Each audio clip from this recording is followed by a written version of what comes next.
پاکستان او ایران کې د کرونا ناروغۍ او تداوی مخکښ ډاکټران افغانان دي. ملګرو ملتونو پاکستان کې د کرونا ناروغانو تداوی لپاره د افغان ډاکټر له هڅو مننه وکړه. د اروپایي اتحادیې لپاره د ملګرو ملتونو د کډوالۍ عالی کمیسارۍ استازي په خپل ټویټر په اړه لیکلي، سلیمه رحمان په پاکستان کې افغان مهاجر ډاکټر ده چې د راولپنډۍ په مقدس کور روغتون کې پر کرونا اخته ناروغانو تداوی چارې مخ ته وړي. ښاغلی رحمان د دغه هیواد ډیر شمیر بېوزله اوسیدونکو ته د سالم ژوند باعث وګرځېد.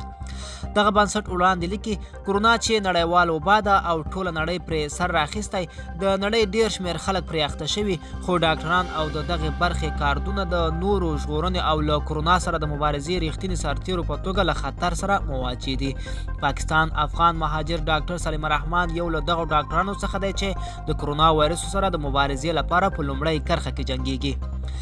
د کډوالو عالی کمیسارۍ د دغو مهاجرو افغان له هڅو مننه کړې چې شپه او ورځ د نړیوال وبا څخه د انسانانو ژغورنې لپاره کار کوي.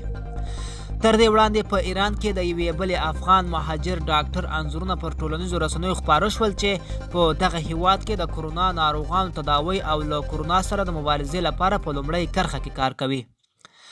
د یادونې وړ ده چې پاکستان یو له هغو هیوادونو څخه دی چې د کرونا وایرس له ډیر خطر سره مخ دی.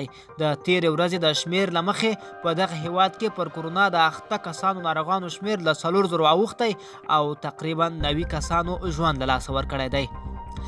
ملګرو، دا وه زموږ چمتو شوې ویډیو.